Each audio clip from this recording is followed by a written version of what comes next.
Hello and welcome to our talk titled Scotch on the Geological Rocks. What effect does the surrounding countryside have on your favorite Scotch whisky?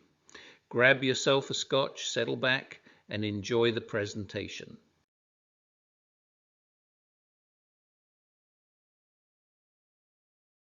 No trip to Scotland would be complete without incorporating Scotland's most famous export, apart from shortbread and haggis. The link between whisky and geology is well known. Marketing of Scotch whisky often lauds the virtues of soft water and frequently mentions granite, a rock commonly associated in the public eye with the Scottish Highlands. The imagery of bubbling streams and rolling hills behind distilleries. Although much of this is exaggerated, the geology of the local area really does have an effect on taste. Whisky versus whiskey. The difference in the spelling comes from the translations of the word from the Scottish and Irish Gaelic forms. The Gaelic translation of aqua vitae, the water of life, is Whisky beatha, from which we get the word whisky. In simple terms, malt whisky is distilled beer.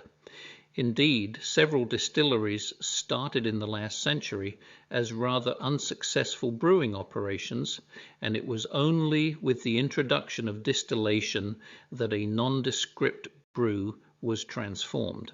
Only 3 natural ingredients are used in the production single malt Scotch whisky: malted barley, water, and yeast. These ingredients, coupled with the distillation and maturation in oak casks, create the wonderfully complex flavors formed in the spirit. Today, most Scottish distilleries use one of just a handful of similar yeasts from the M strain, which was introduced to the Scotch industry in the 1950s. Whisky yeast tends to be more efficient than brewer's yeast in converting sugar into alcohol. Most of the 100 distilleries in Scotland purchase malted barley from commercial malting plants. Malted barley, in its most basic form, is barley that has been allowed to germinate by soaking the grain in water. This prepares the starches to be converted into fermentable sugars. The classification of Scotch whisky is protected by UK and EU law, and the spirit must have been wholly distilled and matured in Scotland in oak casks for a minimum of 3 years. This chart depicts the process for differing forms of Scotch whisky, namely single cask, single malt, single grain, and blended. So what is it? The water, the rocks, the peat, the yeast, the barley, the casks? Let's see if we can figure this out. Let's start with the question of soft versus hard water. If rain falls on bare mountains made of crystalline rocks, such as Lewisian gneisses, it will flow rapidly downhill as streams.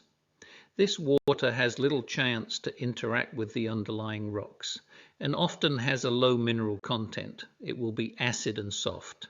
The arrow points to the outer islands of Scotland, where this type of rock formation is found. On the other hand, if the strata are more permeable or have many joints and fractures, the rain will percolate into and through the rock, dissolving it and increasing the water's mineral content. Sedimentary rocks such as limestone are harder and can contain calcium bicarbonates and sulfates. The arrow points to the highlands of Scotland, where this type of rock formation is found. The example shown in the photo is folded Dalradian limestone. Because so much water is needed, the presence of a large supply constrains where a distillery is located. Most are located by streams or rivers, and often deep boreholes or public water supplies have to be used. The chemistry of the water could have an effect on the final outcome, so the geological setting may be important. Speyside distilleries and their water source is shown in the photo above. The River Spey provides a soft water low in minerals, typical of the waters used by many Speyside distilleries. This surface water has low mineral content and has had little opportunity to interact with bedrock regardless of type. It is generally accepted that the composition of the naturally occurring groundwaters utilized in the production of the distillable liquor is a major factor in the unique nature of each malt whiskey. The chemistry of this water is dependent on the geological horizon from which it has arisen. This chart shows the differing water composition for the various Scotch producing areas. The I is for Islay, the H is for Highland, and the S for Speyside. The chart also shows that, generally speaking, the Speyside softer water has a lower level of minerals, while the Highland and some Islay water contains higher levels of minerals. These variations account for the different tastes of the whiskey produced in each of the regions. The question of soft versus hard water can get confusing. However, the claim that this softness is the key to the character of Speyside whiskies is contradicted by those distilleries that use fairly hard water. Glenlivet uses water from springs, Auchroisk and Macallan use water from wells, and these type waters can be distinctly hard. Let's discuss the influence of peat. Peat is a mossy accumulation of compressed decaying plant material, and peaty is a word used to describe the wide range of flavors its combustion provides depending on how and where it's harvested. A common belief is that Scotch is made in stills heated by peat moss fires, and that was once the case. Just not anymore, what with the advent of coal and electricity. Here's where the peat fire comes in. It provides the heat that fuels the drying and germination or malting of the barley Scotch is distilled from, and the resulting heavily aromatic smoke infuses the barley. The more peat used to malt the barley, the smokier the Scotch will be. Adding peat to the distilling resulting in heavily aromatic smoke infuses the barley. The more peat used to malt the barley, the smokier the Scotch will be. The peaty taste has been described as little campfire smell, or a whiff of bacon, or even a barbecue. Islay and Campbelltown are famous for their peaty whiskies. Speyside, the largest whisky district, is very peaty geologically, but only some of the distilleries produce peaty whisky. There is no shortage of peat in Scotland. In fact, peatlands cover at least 20% of Scotland. On the map, the brown and red areas show where peatlands or bogs can be found. Basically everywhere.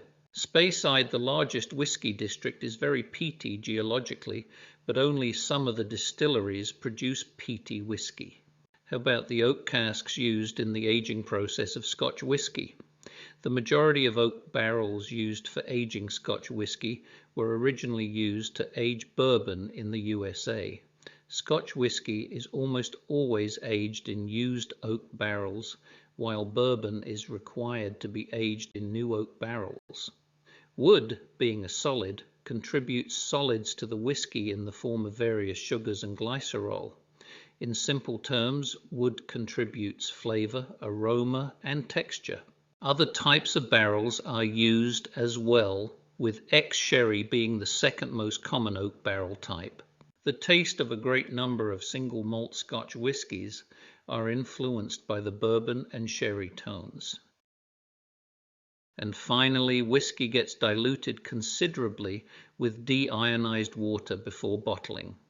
During distillation, the water is lost. Whiskey is distilled to around 70% alcohol by volume, then diluted to about 40%.